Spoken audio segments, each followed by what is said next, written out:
This podcast is brought to you by Hoare Chartered Accountants. Hoare Chartered Accountants are based in Galway City and are a leading provider of audit, accountancy and taxation services. For more information, visit hoarecharteredaccountants.ie. Welcome along to the Maroon and White pod. So on this evening's show, I'm going to be joined by Athenry Senior Hurling Manager Niall Sunderland. Niall is going to talk about Athenry's season and how they've adjusted to life at the Senior Hurling Championship after being promoted from the Senior B Hurling Championship last year, and just get his overall thoughts on how he felt Athenry performed this year in the Senior Hurling Championship and their game yesterday with Tommy Larkins. Niall is also going to review all the preliminary quarterfinal games in the Senior Hurling Championship and also look ahead to the Senior Hurling Championship quarterfinals. But before I do that, I'm just going to read out the results over the weekend. So Tommy Larkins 222, Athenry 211, Turlock Moore 127, Clymer Daly 110, Loughrea 415, Mike Cullen 13 points, Castlegar 224, Sarsfields 131, and that game was decided after extra time, after the sides were deadlocked at normal time. So the Galway Senior Hurling Championship quarter-final pairings are as follows: Ardmore Mary versus Turlock Moore, Sarsfields versus Craughwell, Loughrea, Clarinbridge, and St Thomas's versus Tommy Larkins. Games will be played on October 4th or 5th. Then in the relegation, Gort 211, Ardrahan 15 points, Kilkenny 16 points, Captagal 215. So Ardrahan and Kilkenny meet in the senior relegation final. Loser relegated to Premier Intermediate for the 2026 season. In the Senior B quarterfinals, Ballindereen 24 points, Portumna 214, and Port Pierces 110, Lee Mellows 220. So Lee Mellows meet Kilnadima Leitrim in the Senior B semi-final, and Ballindereen, they are going to face a Hascrafona in the Senior B Championship semi-finals. Then in the Intermediate Hurling Championship preliminary quarter-finals, Meelick Aircourt 420, Clarinbridge 117, Sylane 118, Killimor 116, Rahu Newcastle 520, Craughwell 412, Kinvara 419, Kilbakenty 114. So in the Intermediate Hurling Championship quarter-finals, Beha play Sylane, Carnmore play Meelick Aircourt, Ballygar play Rahu Newcastle, and Skahana Montbellew play Kinvara. All those games again taking place on October 4th or 5th. In the Junior A quarterfinals over the weekend, it was Lee Mellows 123, Ormore Mary 121, Kiltormer 11 points, Ballinasloe 114, Sarsfields 116, St Thomas's 216, and Loughrea 19 points, Captagal 14 points. Mellows and Ormore Mary was actually decided after extra time. So the Junior A Hurling Championship semi-finals are Ballinasloe, Loughrea, St Thomas's, Lee Mellows. Usually the Junior A Hurling Championship, the winner of this will be going forward into the intermediate grade for next year. But obviously with a change into Premier Intermediate, and you have 3 second teams left in this competition, they'll be going into the Reeves Cup with most of clubs' second teams who'll be playing at the Reeves Cups grade. So that'll see some of the second teams who played at the intermediate grade, like your Turlock, Clarinbridge, Craughwell, Athenry, and a lot of the second teams you would have seen at Junior A level this year. And for Ballinasloe, if they win it, they'll still be a Junior Hurling Championship team next year, but it'll be seen as huge progression for Ballinasloe if they were to go all the way there. But that's the semi-final pairings, the Junior A. And the Junior 1 quarter-finals are as follows: Bern and Ferbica saw to Knocknacara, and Onspitdale, Kiltormer, Ballinasloe and Mihal Brannock's straight into the semi-finals. So the winner of the Junior 1 championship will go forward to represent Galway at Connacht Championship level in the provincial championship. So that's how the junior championships are unfolding at the minute. I'm now going to bring you to a latest version of the updated power rankings. after the action over the weekend. So the Power Rankings Senior Hurling Championship, the way they are at the minute. St. Thomas's first place, they remain there. Clarinbridge, second place, remain in second place. Loughrea, one place and up one place into third place there. Two goals by Darren Shaughnessy, Vince Morgan, Martin McManus hitting the back of the net, 4-15 to 13 point winners, as I mentioned, over Mike Cullen. Look to have things really back on track after that defeat to Craughwell, and they'll be relishing now a quarter-final clash with Clarinbridge. Turlock Moore, they're down one place, just with Loughrea's performance, and like can't forget Loughrea are county champions. So Turlock Moore are in fourth place, but they're building really nicely. Turlock Moore, ever since that Clarinbridge defeat, they've really bounced back impressively. 127 to 110 victors over Clymer Daly at the weekend. Barry Callinan won two. Killian and Dara Whelan, 9 points between them, and a really impressive spread of scores there again. Sarsfields fifth. They got through Castlegar, Darren Morrissey, Alex Kinnear, Joseph Cooney all on the pitch, so they're getting closer to full strength and coming through. A battle like that should really stand to Sarsfields heading into the quarterfinals. Or more Mary, who have advanced straight into the quarterfinal there in sixth place. Seventh place, Craughwell group winners. Eighth place, Tommy Larkins. A big victory, 11 point victory for them over Athenry. Conor Gardner, Jason Flynn, really impressive in attack for them at the weekend. And it was a big victory for Larkins. You'll remember back to last year, they got that big victory over Thomas's and then were defeated in the quarterfinal. But for Larkins now, they'll be really looking to push on, and after beating Thomas's last year, they'll go in with big confidence. Ninth place, Castlegar, up one place. Look, from that Turlock Moore heavy defeat in round two, their performances against Clarinbridge and Sarsfields, they've really pushed both of them to the pin of their collar, and I think there's a lot for Castlegar to build on, but obviously they still will be disappointed to go out of the championship in the preliminary quarter final. 10th, Ardrahan down one place.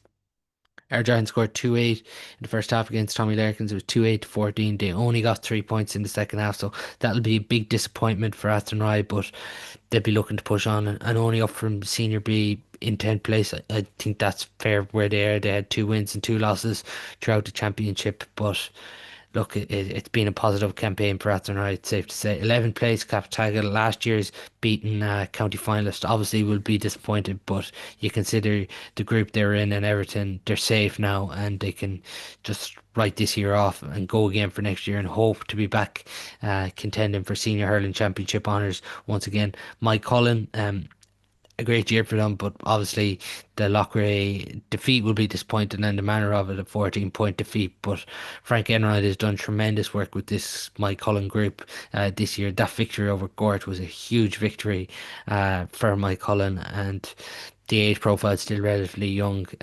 They'll be raring to go again at Senior Hurling Championship level next year. 13th, Clymer Daly. The main reason for this is Clymer Daly's scoring return probably hasn't been impressive this year. They got that win against Kilkenny, which was huge for them, got them into the preliminary quarter final. But even yesterday, went down 9 points to no score early on against Turlock Moore. Then it was 14-5. They had it won 6 to 14. But after that, Turlock Moore took complete control. Finished with 110, which they'll be disappointed with. But look, Clymer Daly have had their fair share of injuries, and Jack Fitzpatrick was a massive loss for them this year. 14th court, up 2 places. Craig Lally with 2-4 for them at the weekend. Gavin Lally making a terrific penalty save as well. So a big performance from Gavin Lally in goals there, particularly the penalty save from Dunafai was the crucial moment in that game where Gort hung on. Ardrahan 15th, down one place. They've had their fair share of injuries this year throughout the championship, but now they find themselves in a relegation final, and they're just going to really have to put everything into this relegation final now, because Ardrahan are well good enough to be a senior hurling club. But Kilkenny will feel the exact same way. They've had a positive group campaign, and that result against Clymer Daly in the final game and the defeat to Captagal, that has them there. There'll be nothing between Ardrahan and Kilkenny in this relegation final, and it'll go right down to the wire. Then in the Senior B Hurling Championship rankings, Haskell Fohan remain in top spot, Kilnadine Leitrim in second spot, Lee Mellows up 2 places in third place, 220 to 110 victory over Port Pierce's at the weekend. Really impressive the manner that Lee Mellows defeated Port Pierce by at the weekend, considering it was a mixed group campaign, but maybe they just are coming right at the right time. Ballindoreen down one place into fourth place, got over the line against Port by 4 points in the end, and late points really deep into that game, really sealing it for Ballindoreen late on. Port Pierce's an impressive campaign for Port Pierce's when you look at the group campaign, but the manner they were defeated by Lee Mellows will be a disappointment for them. But obviously, Jack Farrell getting sent off in the second half for them, he was a big loss for them. Portumna, sixth place, defeated by Ballindoreen at the quarter-final stage of the Senior B Hurling Championship. And Portumna will now be a Premier Intermediate club heading into next year for them. Mulla down seventh place, didn't make it to the knockouts in Senior B, and Tina Abdenari, same for them, didn't make it into the knockouts. The Intermediate Hurling Championship power rankings then are as follows: Kinvara remain in first place. They just keep putting up huge scores throughout this championship, and if they don't make it all the way, it's going to take one hell of a team to beat Kinvara in this intermediate hurling championship. Ballygare, they are in second place. Beha third place, Carnmore fourth, Scahanamon Bellew fifth.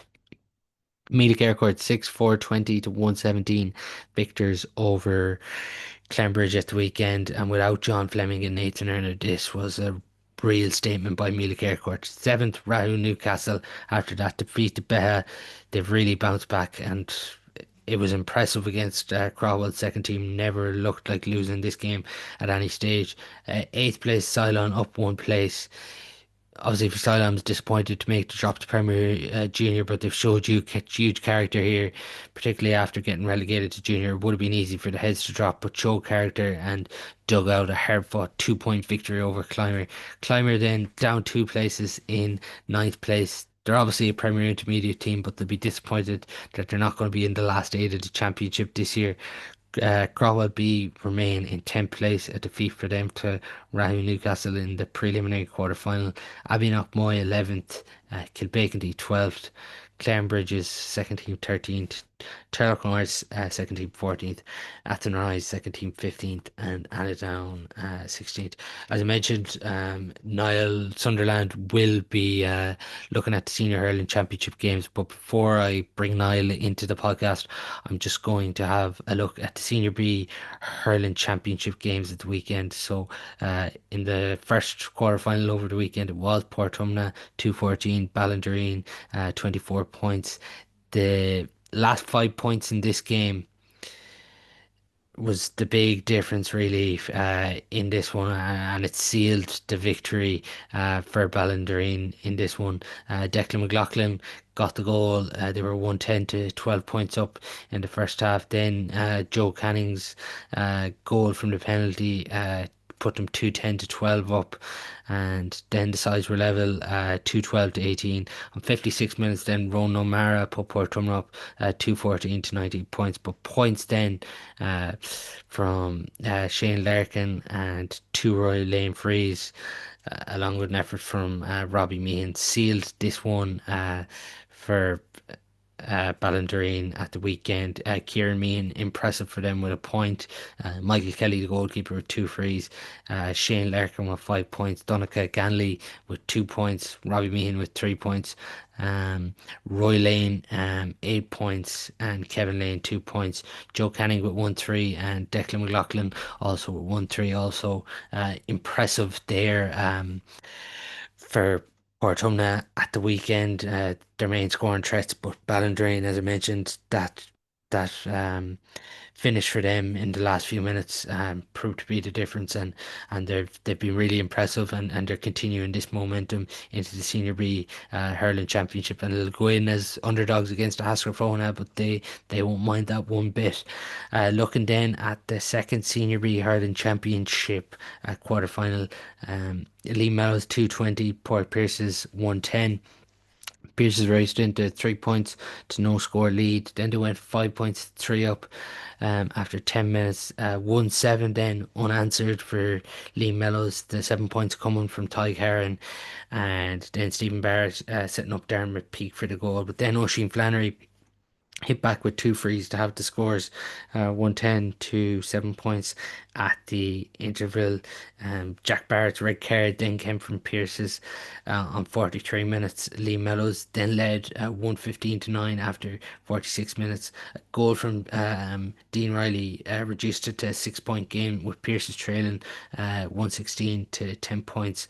But then Jack Ford and Luke McPhillipan got points, and a goal then laid on from Conor Kavanagh sealed an impressive uh, 13-point victory in the end for Liam Mellows. Ty Cairn with 12 points, Conor Kavanagh with 1-2, and Darren McPeak with the other goal. Jonah Donlan, impressive for poor Pearson's too, as their championship campaign came to an end on Saturday. Then just looking at the Intermediate Hurling Championship, Meath Aircourt 420, Clarinbridge 117. As I mentioned earlier, they lined out without John Fleming and Nathan Erner at the weekend. A goal early on from Liam Duan for Meath Aircourt really set the tone in this one. Raced into a 2-5 to 2 point lead, then led 2-12 to 9 points at half time. Mike Kelly then with a goal for them made it 3-8 to 13 points. Andrew Monaghan did hit back with a goal for Clarenbridge, but it wasn't to be for Clarenbridge's second team as their championship campaign came to an end, and Meath Aircourt hung on in the end for an impressive 420 to 117 point victory in the preliminary quarterfinal on Saturday. Uh, then in Gort, it finished Kinvara 419, Kilbeggan 113, Aidan O'Hanrahan with a goal, Conor Whelan with two goals, and Dara Helibert with a goal. It was 2-7 to 7 points in favour of Kinvara at the interval, and Kinvara continued an impressive performance for them well into the second half. And just another really impressive performance from Kinvara. They are really scoring really impressively this season. Dara Helibert, he scored 1-5 and is continuing his fine scoring form. Conor Whelan with 2-2, and Luca Danju with 4 points for Kinvara there at the weekend, which sealed their place into the last eight. And Kilbeggan, their season has come to an end, and they will of course be playing Premier into Junior next year, but a lot for them to build on and reach a knockout hurling in the Intermediate Hurling Championship this year. In Duggan Park then on Sunday, Sylane 118, Climber 116. An early goal from Sean Newell gave Cylon a bright start in this one, and they led 1-5 to 1 point after 15 minutes. Um, then they held a 5 point lead at halftime, 1-9 to 7 points. But Clymer, to their credit, came right back into this one. It was 113 to 10 points. Cylon were leading with 15 minutes remaining. Jack O'Mara's goal then gave Clymer a real belief, 115 to 114. But John Igo, Keelan Craven, and Emmett Sweeney points sealed an hour 2 point victory for Cylon. This one, Clymer did have a goal chance late on, but Cylon denied them and booked their place into the quarterfinals as well. Then Rahu Newcastle 520, Crofwell 412 in this one. Bertie came with another really impressive performance. 111 he finished up with, and set up the other two goals as well. So he played a key role in this one. Onkern with two goals as well. David Hurley with 1-3, Willie Mackey with 1-1, and Endefini with 2 points. Darren Lyons with two goals for Crofwell. It was Rahoon who led 311 to 1-8, and Rahoon Newcastle continued an impressive performance in the second half to book their place into knockout hurling. But They're all the games in the Senior B Hurling Championship and the Intermediate Hurling Championship. Those games in the Intermediate Hurling Championship quarterfinals and Senior B semi-finals taking place as well on October 4th to 5th. Times and venues and days for all that should be confirmed in the coming days. But I'm now going to bring in Athenry Senior Hurling Manager Niall Sunderland. I'm joined now by Athenry Senior Hurling Manager Nile Sunderland to look back on his side's year after making the jump from Senior B to the Senior Hurling Championship, where they put in some huge performances this year, and they just unfortunately came up short yesterday against Tommy Larkins, losing out 222 to 211. Niall, before we get in and look at some of the games over the weekend, first off, I appreciate you coming on to the podcast today. I know it can be tough after a championship defeat and your season comes to an end, but how's the last day been, I suppose? Ah, no, look, Paul, like when you send me a text there today, I was kind of saying to yourself, God, the last thing I want to do is go talking about this game again. But in fairness to you, Paul, you're out there plowing a furrow there, kind of promoting club hurling, and I think it's important that we all kind of give you as much time as we possibly can. So it's a privilege to be here, yeah. But yeah, look, the last the last 24 hours now, it still hasn't set in. I haven't replied to many texts or WhatsApp, or there's been a few lads that I've returned their calls, but not many. I'll get back to normal by Sunday, if my normal is normal. It probably doesn't feel like it now, but it was a great year for you making the jump up and everything. But obviously, when you're in a competition, as you mentioned, you obviously want to push on, and it being a knockout game, it's probably hard not to think back to certain moments of yesterday's game, is it? Yeah, look, hindsight's a great thing. Like you look at the game and you kind of toss and turn about, ifs and buts and stuff like that. But, um, we did fantastic to win Senior B last year. Big jump in terms of level of hurling from Senior B to Senior A.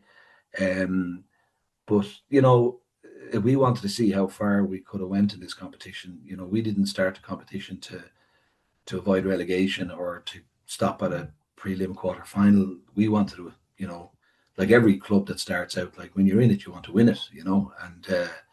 But look, wasn't their day yesterday. We were beaten by a better team. Second half wasn't a true reflection on our hurling ability and where we are at the moment. But these things happen in sport and games, and not to take away from Tommy's victory, they were fully deserved their victory, and they were very impressive. I have to say, they were very impressive in how they moved the ball, and they're very balanced side. So fair play to them. They'll take beating. Did it feel like yesterday in the first half, you started really well and then the Larkins clawed their way back in sort of the last quarter in that first half? Were you a bit disappointed going in then at half time, being level after leading early on? Well, no, not really. To be honest, the dressing room was quite calm at halftime. Um, you know, as I said to them, we're exactly where we were at the start of the game. So it was all to play for really. But I think Tommy's had one wide. I think in the first half, they got the last two scores going in at halftime, which kind of gave them a little bit momentum. Um, and really and truly, I think we came out in the second half, and I think the game just kind of ran away. We kind of won the throw in the second half, and we went up the field, and we could have had a score or two. We didn't. We had two wides. We had a missed goal opportunity. And I think Tommy's got maybe 1-2, 1-3 on the bounce, and they just managed the game very well. They were very solid, and they have a style of play that's it's very difficult to break down, and they stick to it. And they've got a they've got a few players there that are just very very good hurlers, and their efficiency is rate is very high. I don't know the wide count, but I'd imagine they might have had four wides in the whole match. And I think probably one or two of them were towards the end of the game. Just when you mention Tommy Larkin's style of play there and it being effective yesterday in Duggan Park, looking on from the sideline, why did you feel it was so difficult to break down, or what stood out for you in Larkin's style of play? Look, they use Ronan Murphy extremely well, and he's very good in that role that he plays. As a manager, and most managers will say to you, you have plans for this player, you have plans for the your game plan, but sometimes it just doesn't work on the day, and sometimes the opposition are better than you. And that's what happened to us yesterday. That we tried to counteract it, we tried to move players off them, we tried to move players back, tried to move players into midfield, and they just found a way around it, and we couldn't crack it, and that was it. And fair dues to them, they were a better team yesterday than us, and I hope they go far as well because they're a good bunch of lads as well. Uh, The few wides obviously killed a bit of momentum for you in that second half. You get 3 points it is in the second half. Did you feel like at times you were just struggling to get your hands on possession when Tommy's had their purple patch, or what do you think went against you in that second half? Yeah, I don't know what the possession stats were in the second half, but we did move a lot of ball up into um, their kind of back line, but it was coming out too easy. The ball wasn't sticking for us. They were very solid at the back. They dropped their centre back kind of back further deep as well. And he kind of cut off the supply that was we were trying to get into Jason and Jack and Ronan. We brought Keane on. Keane is just coming back from probably surgery only 4 weeks ago, and he's not at full tilt, but like a 75%, 80% Keane Burke is still worth the risk of bringing on. But coming on in a high intensity game like that, it's tough to get into. Um, and we just couldn't get the scores. Like we missed two scoreable shots at the goal. Jason probably wouldn't have missed those two frees if he was to take them 20 times over. So just sometimes things go against you. Sometimes it's not your day. And but it's not a reflection on how we hurled and how we're hurling and training. And that 34, 35 minutes in the second half, just things happen. That's sport.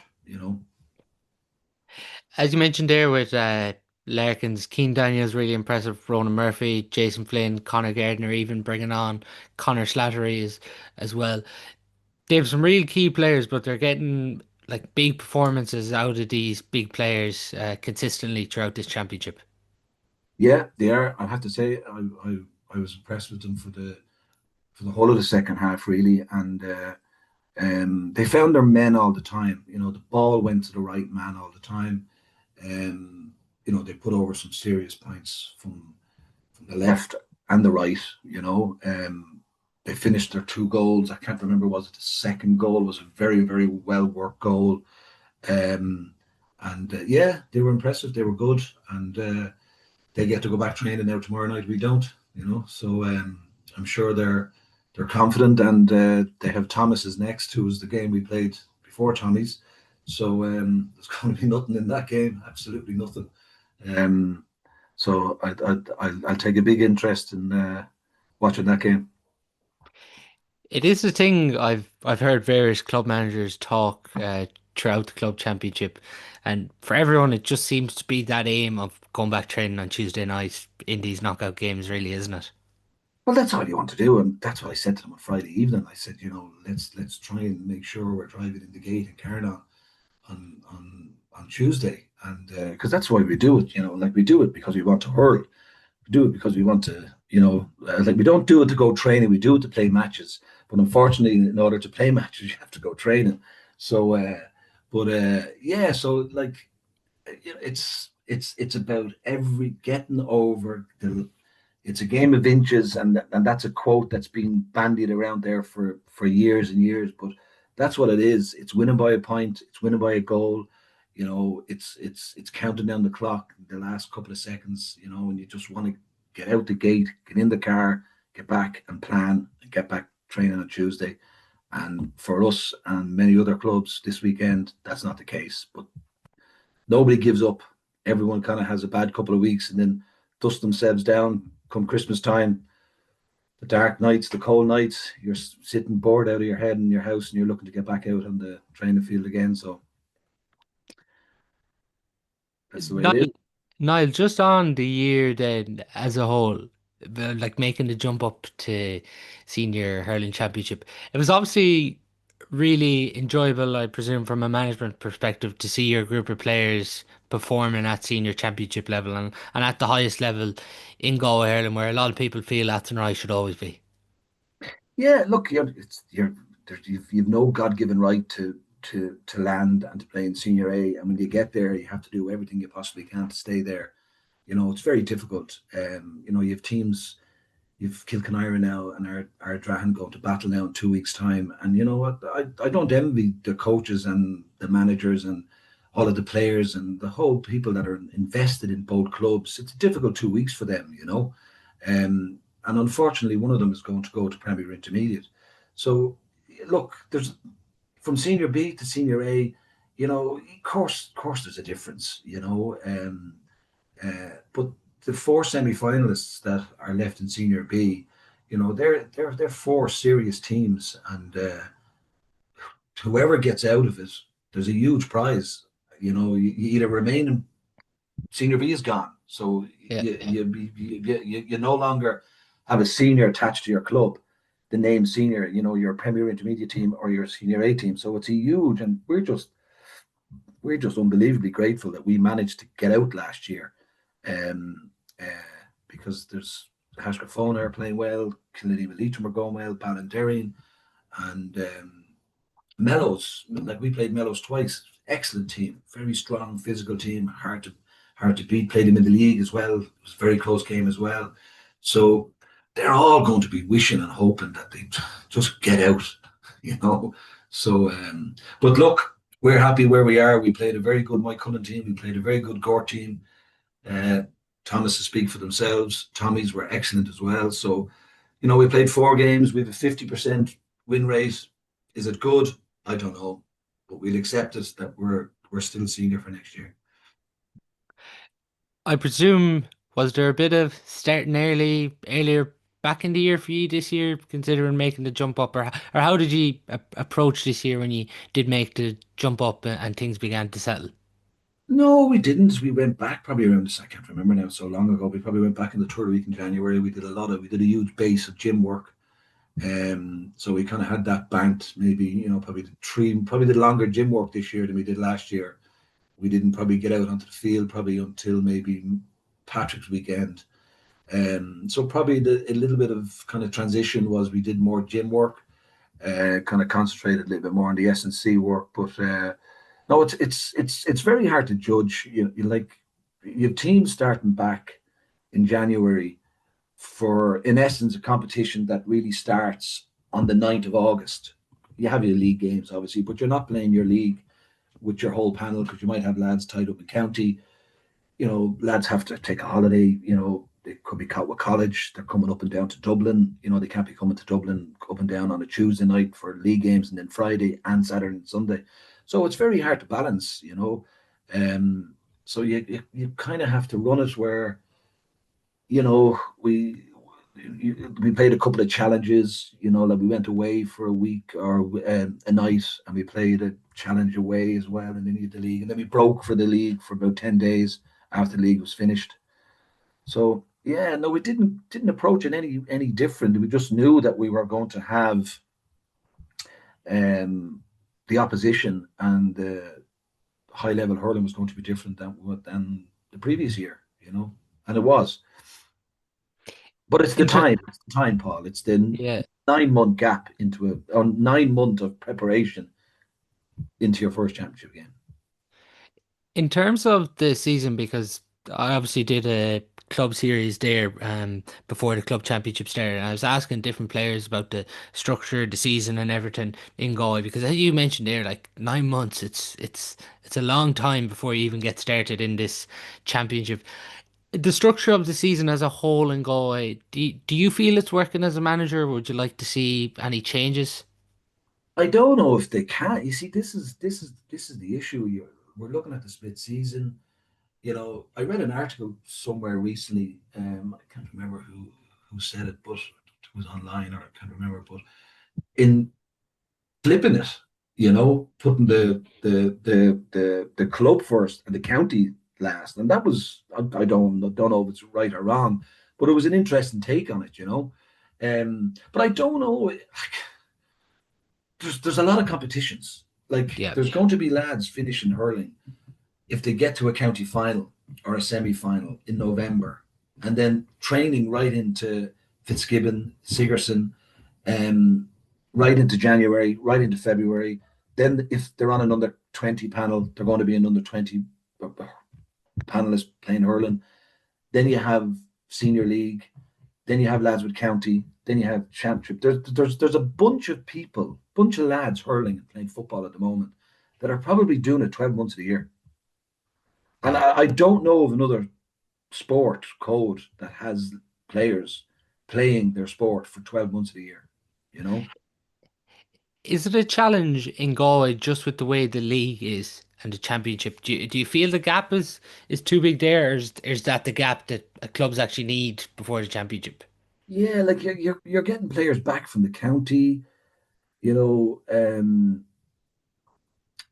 Again, I don't know. I know Paul Bellew has a committee, or he's forming some hurling committee with couple of stakeholders. I think Franny Ford and a few others were in it as well. And I think they're trying to look at all this, and Mm.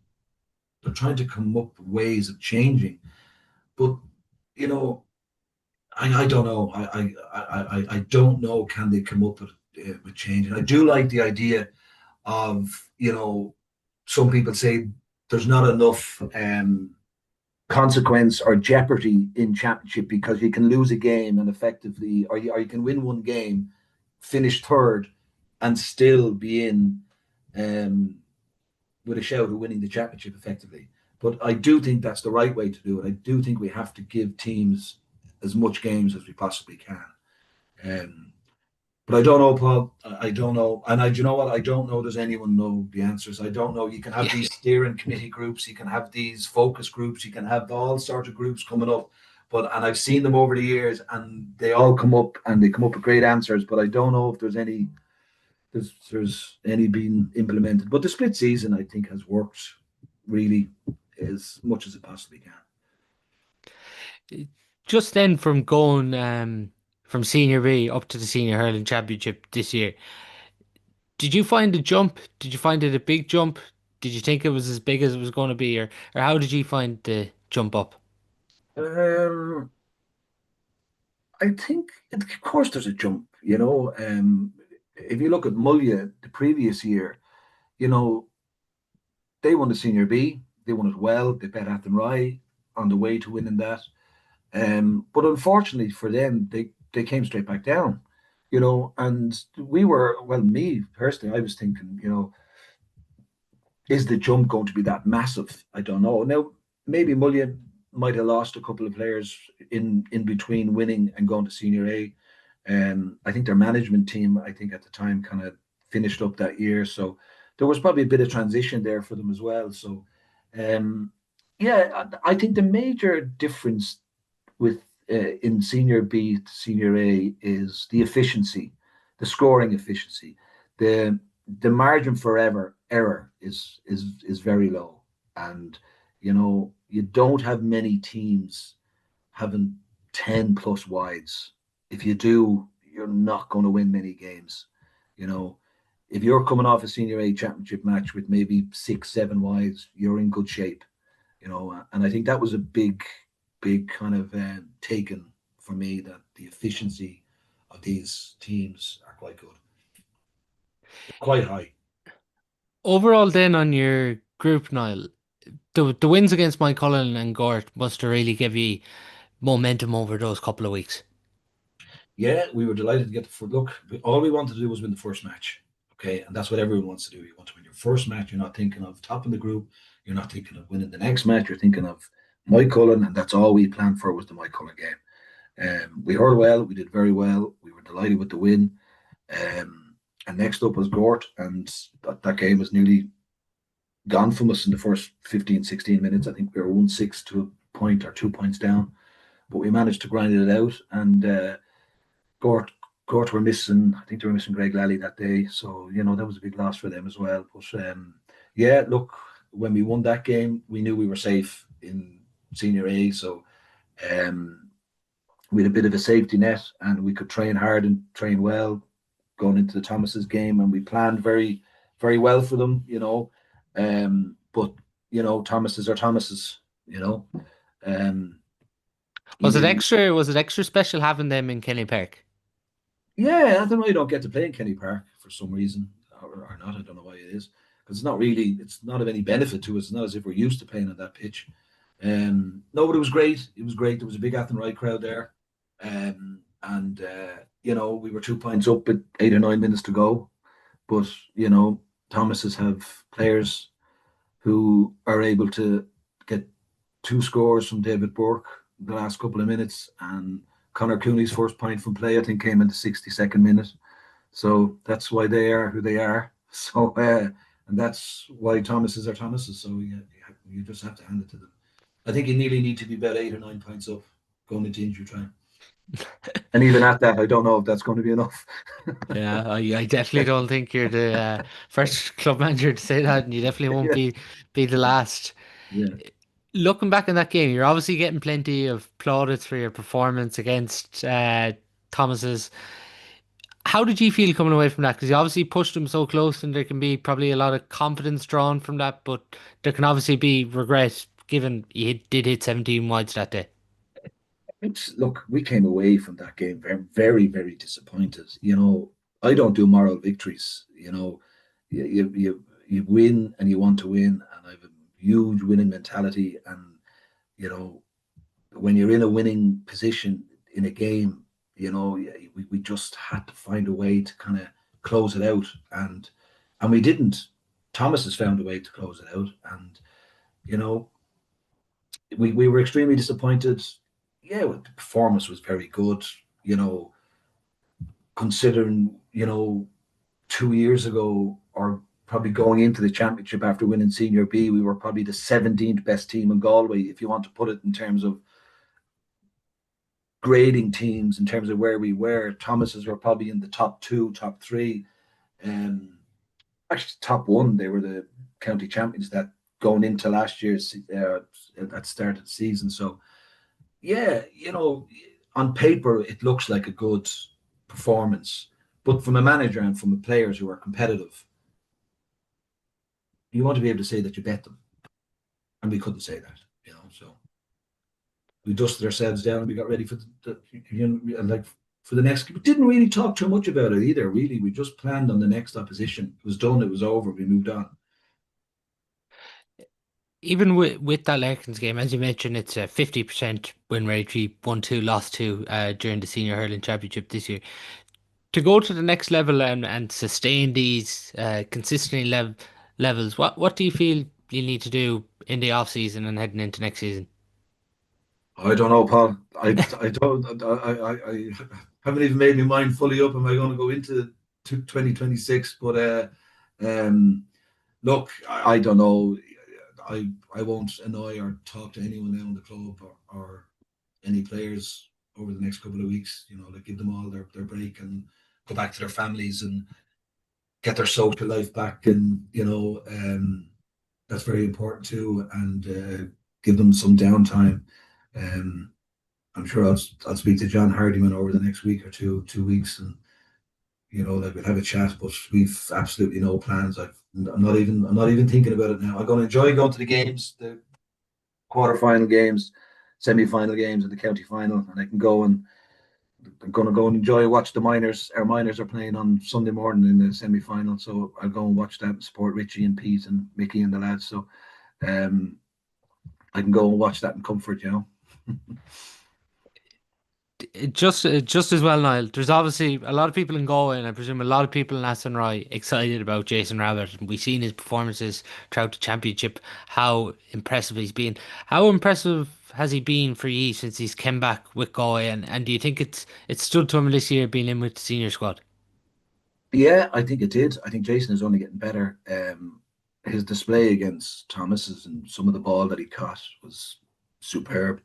by his own unbelievably high standards for a guy who's not 19 until November. Um, Jason was extremely disappointed yesterday. Jason's a quiet guy.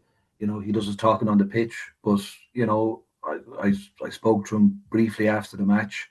He was down in the dumps, and but Jason's a born winner as well, and he'll pick himself up. But look, Jason does stuff on the training field where you kind of catch yourself.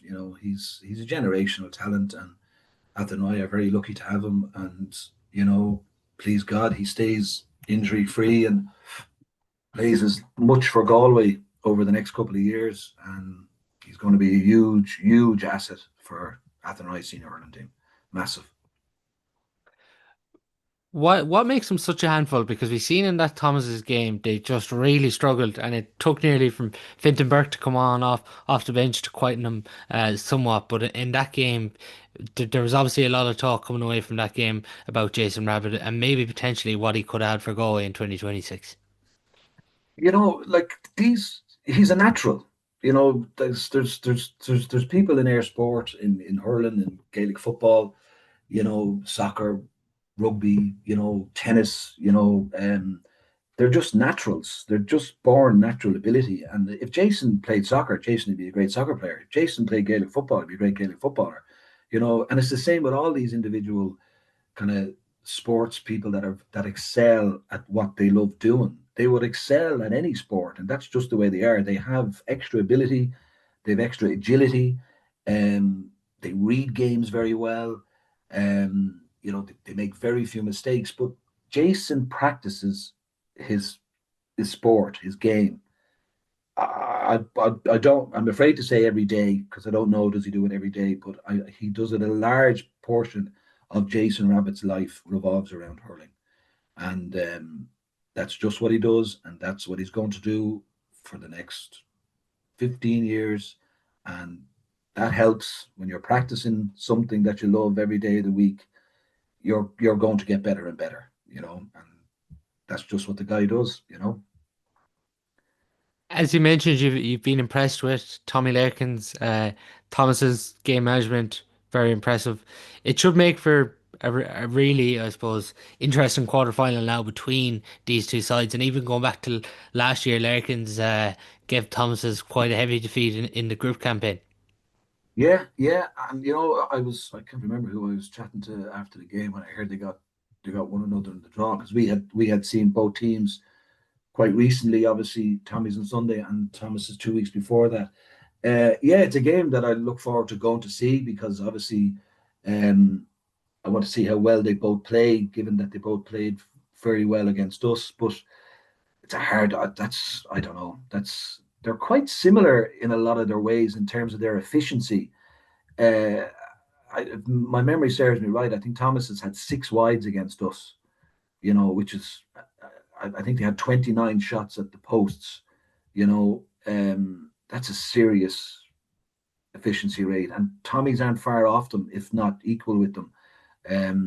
Both teams are very accurate, and they shoot from positions that they know they're going to score. So they're quite similar in terms of that front. Um, they've got two good centre backs, and they've got a couple of very very good forwards, and David Burke in midfield. Ronan Murphy starts in midfield, but Ronan could end up anywhere.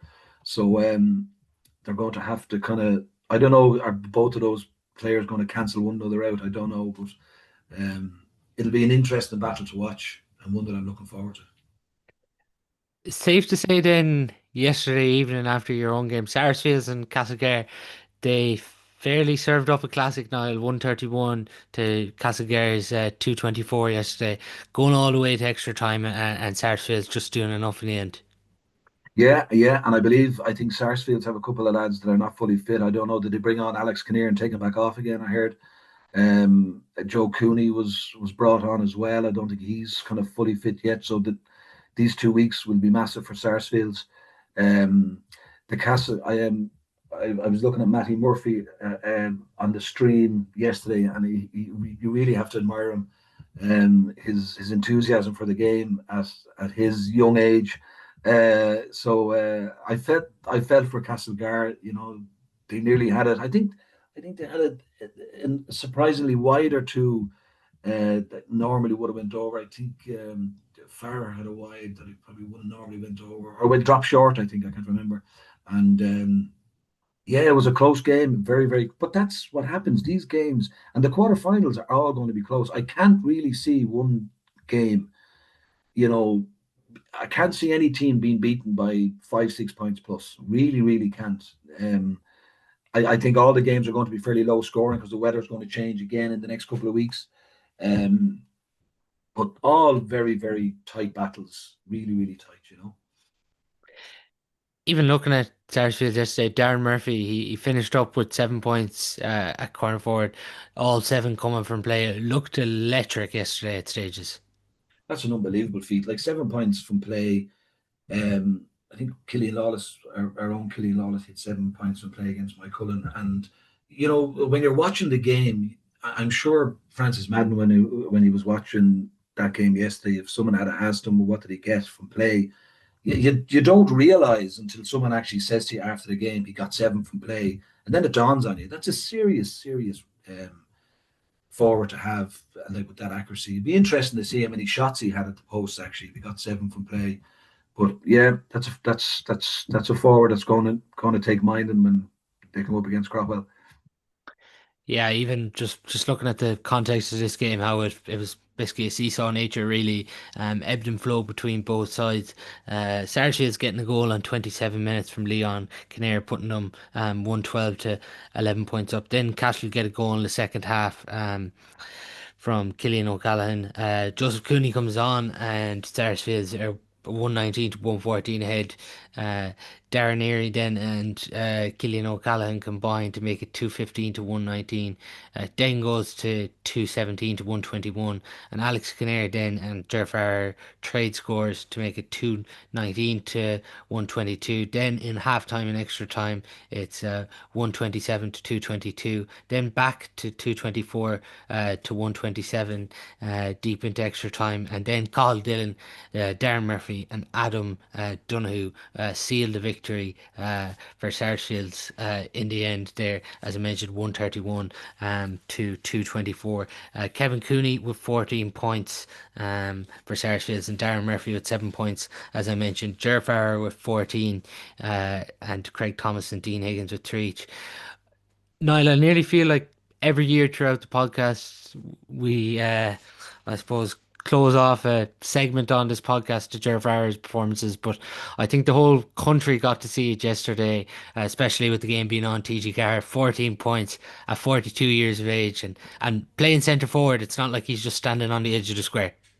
No, he's phenomenal. I don't know Jer at all, but obviously know of him from his time hurling with Galway. But he's a credit to watching. He's an example to any young lad how to mind themselves. You see so many lads now with injuries and um, these new Latin names that they're putting on all their injuries now. So. And then you see people like J.R. Farrer, and even you see people like Johnny Doyle, the ex-Kildare footballer. I think he scored 1-4 at 47 years of age to keep his club from being relegated. Like Yeah. these guys are just they really look after themselves, and J.R.'s a credit to himself. Still a top free taker as well. In fairness to Castlegar, after the Turlock Moore and the heavy defeat they took, it would have been very easy to drop heads, but they bounced back even against Clarinbridge, gave a big performance there, just came up short. And even yesterday, pushing Sarsfields all the way. I know obviously the target wasn't to go out in the preliminary quarter final for Castlegar, but the way they haven't regrouped over the last few weeks, they'll have to give them confidence for even heading into next year. Yeah, absolutely. Yeah, yeah. I think this is Matty's second year with them, so it depends if Matty stays on or not. But Matty Murphy would have a huge say in terms of how to get teams back up and going again after a loss. And I think that I can't remember. Castlegar would have had a good year last year as well. Did he get to a quarter Yeah, final? they Yeah, pushed Loughrea really close last year in that quarter yeah. final. Yeah. Yeah, so yeah, look, Castlegar are a seasoned, hard team to beat. Always were, always will be. And when you've a good management team and a good, he's guy from Ardran with him, I can't think of his surname. He's kind of does a training with him. So um, they have a good setup there. Joe O'Leary, yeah. Yeah, yeah, yeah. They have a great setup there, a good trainer, a great manager. So um, they'll always be there, thereabouts. Thankfully, we avoided them this year. Just even looking at Sarsfields, as you mentioned, Darren Marcy played yesterday, Alex Kinnear played yesterday, Joseph Cooney played yesterday. They're gradually and gradually getting more and more players back, and it probably would appear to be that they're getting these players back at the right time. Well, that's what I said. This 2 weeks is going to be massive, massive for Francis Madden and his management team and his players. So, like Sarsfields don't produce bad hurlers. Even when you look at Sarsfields, when you're watching an underage Sarsfields team, they're all very well able to hurl. They're all wristy hurlers. They're technically very good. It's just in their DNA. It's in their water out there. So, and when that gets up to senior level, they're just very very good hurlers. And when they have a full team to pick from, um, and Alex Kinnear had a similar injury. I think he ended up. I think Owen Lawless himself got operated or both at the same time, but I think Alex had it on both grinds. So he's coming back from like a double surgery. Owen Lawless was back before, obviously, because he only had it on one of his grinds. But Alex is coming back from a serious surgery there that he got mid-year. So this next 2 weeks for him and for Joseph Cooney, and I think there's another guy, McCarthy, I think his name is. Um, so I think he's coming back as well. So they're going to have a serious headache to pick a starting 15 in the next 2 weeks if all of their players are available to pick from. But that's a good headache to have. Even when you look at it from a Sarsfields perspective, lost to more Mary the first day, but then in the next two group games, the victory over Tommy Larkins, really impressive for Sarsfields there, and even the way they defeated Captagal in the last group game, being down a number of bodies, they've come over now a battle against Cashel. And I know they're not going to see Crowell as a soft draw, and by no means are Crowell a soft draw at all in this championship. We've seen what they did to Loughrea, but when Sarsfields do look at that draw and against Crowell, it will have to give them huge confidence. Yeah, absolutely. That group was a very difficult group. You had Tommy's, Cappy, Moore, and Sarsfields. That was a war of attrition completely. And Tommy's got out. Cappy were unfortunate they ended up in relegation. Now they obviously won their game, but yeah, look, it'll give Sarsfields massive hope. But I know Ian Daniels and Crockwell and the guys, and you know they're going very well. They're going very well, and they've put a huge effort in this year. Um, they were kind of unlucky; they got relegated in the league, but since then they've completely turned it around. And I think Thomas Monaghan's performances have been absolutely exceptional as well, from what I'm hearing. Um, so that's going to be, as I said to you before, Paul, the each quarter final. I cannot see any team running away with it at all. Yeah. Which is good. Because that's the level that the last eight are at now. You know, there's very few. There's very little between the top eight, top six teams in Galway now. It's fantastic to see though, isn't it? Like so many clubs having so much hope that they can get their hands this year on a county cup. Because in previous years we have seen where there's only been two or three teams that have really had this belief, well, not belief, but from the outset when you're looking at your two or three teams, they'd always be your two or three teams. But now we have seven or eight teams that have a great chance of going all the way in this competition. Yeah, look, like last year's county final was in Kenny Park, huge crowd. People were arriving in Athenry at 9, half 9 in the morning, having their breakfast. Parking was perfect. People could get in and out of the ground. So having Loughrea and Cappy in the final was fantastic for everyone, and Loughrea winning it, I think, the first time since 2006. And I was delighted for Tommy Kelly as well. Tommy spent a few years up with the Dublin hurling team. So he's well liked and he's well respected up there still. So I was delighted for Tommy, but it was a very difficult time for Stephen Craven and the guys to get to a county final, and then small margins, then they end up again kind of slipping into relegation. It's so tight and so small to go from the highs of a county final, in less than 12 months. You're in a it's heartbreaking. It's kind of hard to explain, really, But this year, I think it's open again. Thomases are still there; they'll always be there. But I think whoever beats them will go a long way. Uh, Just looking at the third quarter final then, Turlock Moore 127, Clymer Daly 110. Turlock Moore amazingly raced into a 9 point lead here. Then Clymer Daly clawed it back to 14 points to 5. Brian Burke goal then made it 1-6 to 14. But after that, really, Turlock Moore took complete control of this game, outscoring Clymer Daly in this one by 113 to 4 points in that second half, and cruised really to a 17 point victory. It was really professional Niall yesterday by Turlock Moore, Dar Whelan and Killian Whelan combining for 9 points between them. Barry Callanan with 1-2, and loads of other players chipping in with a point. And the thing about Turlock Moore, it's people might say they don't have this marquee forward, but what Turlock Moore have is they just have such a spread of scores. They do, and I tell you what, they have. They have a great bench. They have a serious squad. If you look down at their team sheet or if you look at their program, they have household names in Galway club hurling that we've all seen underage for Galway teams and seen playing senior hurling for Turlock over the years. I haven't seen Turlock this year, and we played them last year in the league. Um, Obviously they would have been missing a good few of the players with the county, but I know Darren and Brian Holland. This is probably their third year there, so they're mad. They're obviously like every other team, but Turlock are just. I kind of people say to you, is it going to be Turlock's year this year? Is it going to be Turlock's year this year? Everyone kind of thinks, is it the year that Turlock are finally going to win a county final after so long? And you know what? You couldn't begrudge them, even though I live quite close to them here, where I'm sitting here. I'm on that side of the parish in Athenry.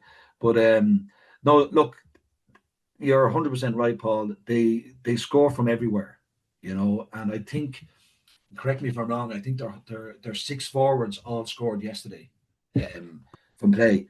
So to have that level of scoring from your six forwards, that's massive. That's a huge weapon to have. And then they have a serious bench to bring on as well.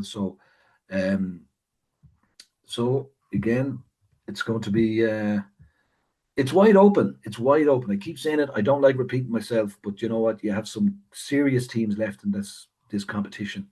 Um, so time will tell.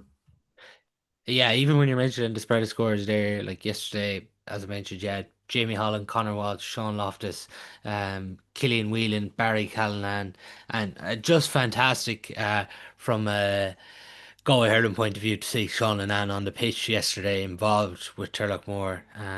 He's unfortunately hasn't been able to play a part, but great to see him back on the pitch, and hopefully we'll see more and more of him as this championship goes on. Yeah, yeah. A, a nice one out for Turlock Moore or more Mary. Nice little derby there now in the quarter final. Yeah, yeah. Our more Mario serious physical team. I saw them on one of the streams. I can't remember which game it was. It might have been the First game against Sarsfields, was it? could have been that, yeah. And I think I kind of remarked on their physicality. And their last group game was kind of a difficult one for them to get because they were into a quarter final. They had topped the group no matter what the result was. So And the 20s final a few days later then against Loughrea as well. yeah, now some people were saying that they didn't play their 20s, but I believe they did, They did, So yeah, yeah. yeah, yeah. So yeah, look, and if they're that 20 finals is on this Wednesday, I think the replay is on Yeah. Wednesday evening. So, either teams, Loughrea or Oranmore, if that's a massive boost if they bring a cup back to Oranmore or Loughrea, 10 days out from your, from a senior championship quarter final. Um, but look, again, I just stress how close it is. Look where Moore were last year. They were top in the group with a couple of minutes to go. They ended up in bottom of the group. And now, less than 12 months, the reverse of what has happened to Cappy. They end up top in the group. They're in a quarterfinal and they're motoring well. And it's a fine margin. Really, really is, you know. But Turlock and Moore, it'll be a very, very physical battle. Um, but I think either team's bench are going to win that. Yeah, it just really is, even with Turlock Moore at the weekend and the way they've recovered from that Clarinbridge, because it obviously was a bump on the road the first day out, suffering that defeat. But even the way they dismantled Castlegar, did the job against Arda, comprehensive victory against Clymer Daly. They're building really nicely now heading into the last eight.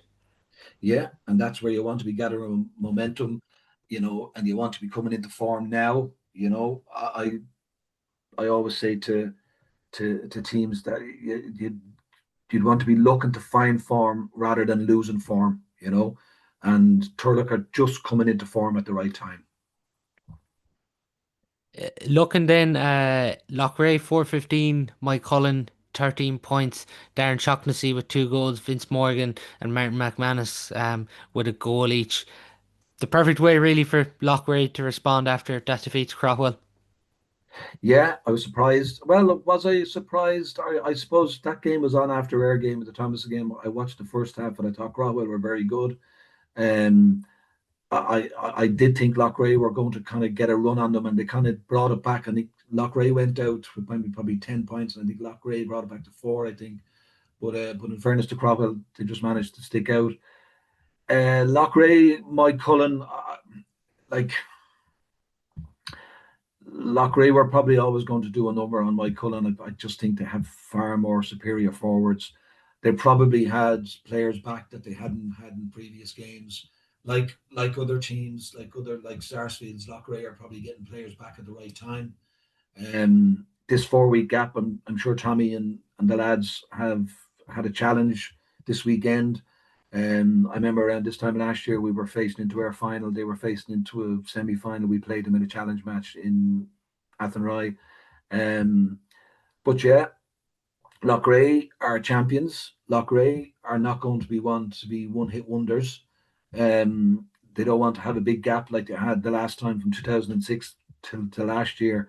So they want to make a statement. And they're in an under 20 uh, county final on Wednesday. They're in a minor county final, semi-final, sorry, this Sunday.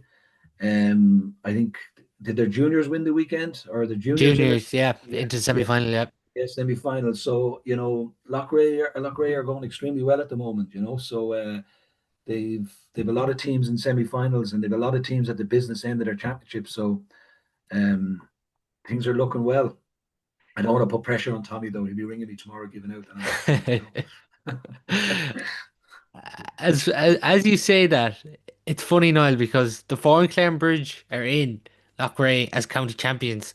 Will probably go into that game as slight underdogs. Yeah, and even though Loughrea bet them twice last year, so and that'll suit Loughrea. Like Loughrea are quite happy to be going in there, like as underdogs. But look, to me, this is the tie of the round. Yeah, definitely. So and look, it's a tough one to call. I watched the second game. I think last year it was in Kenny Park, um, and Loughrea just seemed to have Clarenbridge's number. They got, I don't know, was it the first game or the second game? You correct me if I'm wrong. Loughrea got 3 or 4 goals quite quickly. They got 2 or 3 goals on the bounce. They kind of opened Clarenbridge up fairly easily, and I think Clarenbridge were kind of shocked, and they never recovered. And I can't remember was that the first or the second game, but they held out again in the second game. They just seemed to have their number last year. They seem to have a hoodoo over Clarenbridge, and when the team has that kind of hold on you, it's kind of difficult to break. But look, 10, 11 months is a long time, so Clarenbridge would have looked at and they would have assessed that, and I'm sure David Ford has looked at Loughrea very closely in terms of how they're playing this year, and the mistakes that they might have made last year that they're going to make up, and they're going to make sure that they're not kind of repeated. Um, but they've got great underage hurlers as well, as do Loughrea have, you know. But look, you'll have young Niall in there. You'll have It's Sean Moore. a good situation for David Ford, isn't it? Because they've went so well, they've won the three games. Now he has this drum to beat his team with over the next 2 weeks of lads, just remember what they did to us last year. Yeah, but I don't know. I don't know if David Ford is that kind of individual. He's very, he's a very detailed guy, and he'll work on the processes, and he'll stick to his detail, and talk to his coaches, and he'll find a way. But that's not going to that's a tough game. That game is going to come down to the wire. And unfortunately, I can see one or two of these games going to extra time. I hope there is a winner after extra time, because I hate to see teams going out in penalties, you know. And I was kind of happy that one team won with Sarsfields and Cashel, because I think going out in penalties in a game of hurling is just unfair. It's just, and having the five players having to take them again, I think that rule needs to be looked at as well, you know, because if a guy misses one the first time, he's asked then to step up again in sudden death to kind of hit another one, and his head kind of could be down on his chest at that time after missing already. So I just think it's a tough way to go out, you know. Just in the build up to this game, Niall, I was reading an article Frank Enright, the Mike Cullen manager, did with Keane O'Connell on GA.E ahead of this preliminary quarter final, and it was a really good piece. And even if anyone hasn't seen it, I'd really recommend go back and reading it. But it was Frank Enright sort of talking about all these Mike Cullen players he's worked in, and obviously you've been aware of sort of what's happened in Mike Cullen, I suppose, to establish them as a senior club with John Hardyman, the work he did out there before he came back to Athenry. But I don't want to do this service ranting here now when I'm talking about Mike Cullen, but like Everton, particularly the Mike Cullen hurlers, like they do have a lot of challenges, obviously with the footballers going so well. Had a lot of injuries this year. I think it was the first time Phil McDonough played at the weekend as well, and they've had a fair few injuries, but like they really just get the most out of the group they have every year. Yeah, they're a fantastic team. They're a fantastic running team, and John obviously knows them and knew them very well. He was there for 4 years. You know, they came up from intermediate to senior B to senior A, and you know, so their curve was only going one way for 3 years there, and you know they that was a tough game for us, because the last time we played Mike Cullen in the championship match, they bet us, you know, in Kenny Park, and probably 3 years ago, I think. So, you know, they and to be honest with you, Paul, I didn't realize that Mike Cullen hurling and Mike Cullen football were two separate clubs. I I thought they were actually the one club, but only found out this year that they weren't. And yeah, look, it's difficult. It's a difficult balancing act having a senior football club and a senior hurling club in the one parish. You know, it's a numbers game then, you know, and you're asking lads to train. You know, if you have dual players, you have managers saying, well, we have a challenge match on Saturday, you have to be here. You know, we've a very important training game on Tuesday, we've video analysis on Sunday. You know, we have to be here, we're going through the opposition, you're part of our plan, blah blah blah. And then he's getting that particular player could be getting that from both sides management. So, you know, it's there's only 7 days of the week, you know, and it's a very difficult task to try and balance um a dual player nowadays. It really, really is, because the asks and your committed time for one is just massive. For two, Yeah. I really don't know how lads do it. You know, it's a tough ask for them, because I do know, and I think Keane Folan, I think plays his football in Killallen. So Yeah. yeah, he's in a different club, different parish altogether. So um, but no, look, I don't know much about Mike Cullen myself. I don't know much about their management team, but in fairness to them, they're senior A next year. So they battle on. So you have to hand it to them, you know. Yeah, in fairness to them, and I know even the duel hasn't been as high as it has been previously in my column, but a good year for them. Disappointing against Loughrea, obviously, to finish their season that way, but that's the season finished for by Cullen. As we mentioned, Loughrea go on and play Clarinbridge. Just then, Niall, senior relegation semi-finals, Captagal 215, Kilkenny 16 points. Gore 211, Ardrahan 15 points. I wasn't at the Gore Ardrahan game, but I was looking at the penalty save Gavin Lee made from the Ardrahan goalkeeper Donafai in the dying moments injury time to secure a narrow 2 point victory for Gort. And funnily enough, then James Cahill gets 2 goals from the penalty spot for Captagal. Donald Mannion being fouled for both of those penalties, and those 2 goals from the penalty spot. Seem to be the difference. The keepers really catching the headlines in these relegation games. Captagal and Gort safe, and unfortunately for Ardrahan and Kilkenny, they both go into the relegation final, and one of them unfortunately going to make the drop to Premier Intermediate. Yeah, I don't envy the guys going into that in the next 2 weeks because they have to find a way to be positive and they have to find a way to keep that tone high, to keep lads' heads up for training for the next couple of weeks. Um, uh, in both clubs, and Kilkenny, from my own experience, they've a lot of young lads that had made the jump from their minor team last year, um, up onto their senior team this year, the likes of Keane Connaughton and young Owen Malidi and so forth. So, they're after getting a taste of senior A championship and in their first year, and they find themselves in a relegation battle. And I think Ardrahan, I think somebody said to me, Ardrahan are probably one of the longest clubs within the senior ranks within Galway. So now I don't know that fact. You can confirm that fact with me, Paul, but I don't know. Someone said that to me at the Yeah, weekend. But oh, that's just a difficult game to be involved in. And look, Athenry were there 2 3 years ago, and against Killimor, and thankfully the lads got out of it then and they dug deep, and they had a great performance that day. But there was a lot of people driving down to New Win that day thinking, God, are Athenry going to be going down to intermediate as it was then? There was no Premier Intermediate. Um, yeah, it's a tough one for both clubs. I hope it doesn't go to penalties. I hope someone gives them a replay or something after yeah. extra The time. the fact it's a relegation final, I imagine it probably will be treated like a county final, hopefully, because yeah, I think that'd be a Or you disastrous. can't you can't you can't go down to relegate. You can't Yeah, be relegated on penalties. yeah, Jesus, no, yeah. no, no. No, Yeah, no. yeah, yeah. So that's a good one. But even as we mentioned, for Capitagal and Gort, I'd be delighted to be out of this. Oh, absolutely, big time. And it's just relief that because you don't.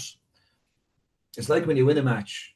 It's like when you lose a match, you're down in the dumps. You're spiral into a kind of dark place for a couple of days. But when you win a match, you're actually not happy. You're just relieved. Like you don't have a happy feeling because you're straight away when you win a match. There's a sense of relief because instantly you're just planning for the next game then. So, and I'm sure both sets of players and management teams in Cappy and Gort are just absolutely delighted that they can park that season and they can realize after Christmas they can plan that they still have their senior status. That's what clubs want to have, is to know that they're safe and they can plow on into next year. Great stuff, Niall. Thanks very much for coming on to the podcast, and congrats again on a great season with Athenry. Thanks, Paul. No problem.